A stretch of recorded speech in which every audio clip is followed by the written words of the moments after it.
Monaco start. Track that Michael claimed his 90th career win, and we've seen him dominate the last few races. Is there any reason, Martin Brundle, to think it won't be the same this afternoon? Well, he's finished every first lap of the Grand Prix this year in the same position that he started, and that's because quite often he's been in pole position, hasn't it? Spots that remind us this is a parkland circuit.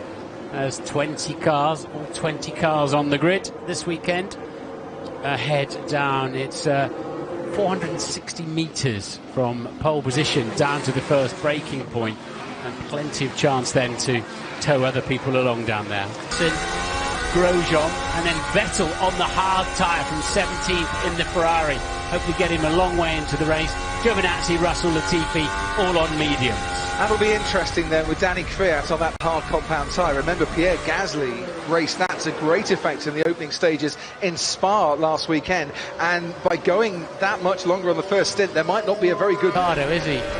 Kvyat's going nicely on those hard compound tyres. And that is why Alex Albon got a 5-second penalty and a bit of damage to Romain Grosjean's front wing.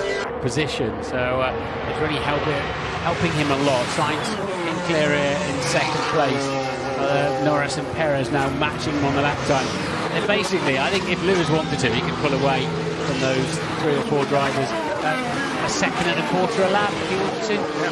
Well, at the moment, it's nearly a second ahead of Carlos Sainz per lap. Valtteri Bottas getting a bit closer to Daniel. He's a Bottas in a line of cars running 6th. Is beginning to get a bit warm.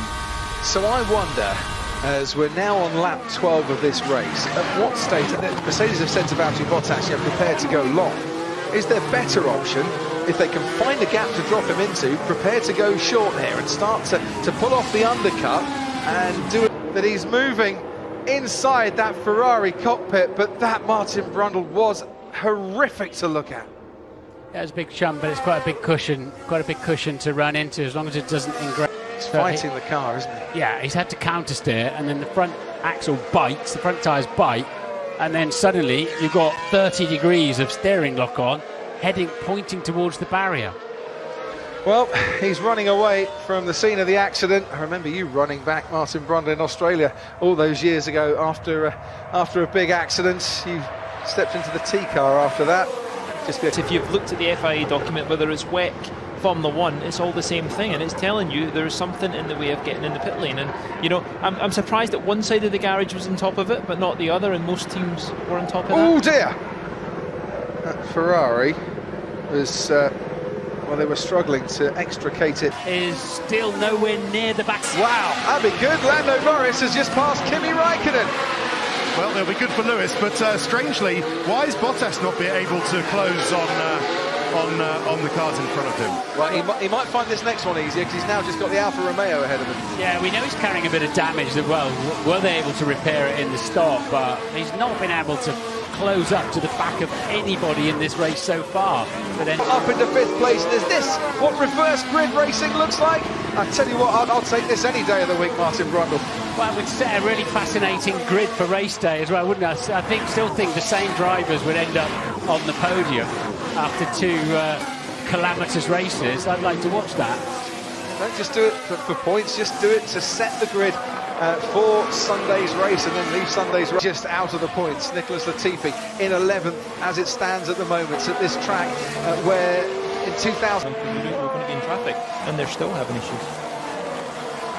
So they were the vents that we saw them getting okayed by the FIA scrutineers.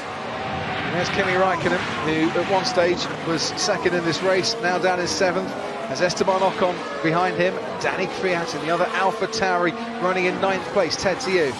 Just looking at so much nervous excitement in the Alpha Tauri garage, but McLaren can sense something, can't they? But the only problem, as Carlos Sainz can... Again, Lando Norris would love to join them as well, but he's got Valtteri Bottas now for company, and he's got to defend against Valtteri Bottas, and defence has very much been a strong point for Lando Norris in this race, but now the Mercedes has got some DRS behind him and will start to gain down this main straight. Norris in 4th place, and they are going to win in 2020 as Alpha Tauri. Pierre Gasly wins the Italian Grand Prix.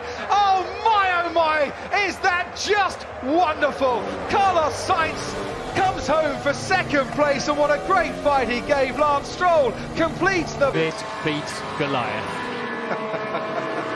And it is, what, an 80th Grand Prix win, I think, for a French driver. The first is Olivier Panis back in Monaco in 1996. And we came in, Martin, with no Tifosi to celebrate underneath the podium, but you know, we all sat in the office and thought, well, that might not matter too much because chances of Ferrari being on the top of the podium are very slim. And Ted Kravitz, you can see Pierre Gasly, and Pierre Gasly as a race winner leap off the cockpit of his car. What a feel-great result this is. There was pandemonium in the AlphaTauri pits. Everybody hugging each other, everybody in tears. Franz Tost hugging all the guys from Honda as well. Even the guy who does their COVID tests was out there screaming and punching the air. Shouting, keep your distance. That's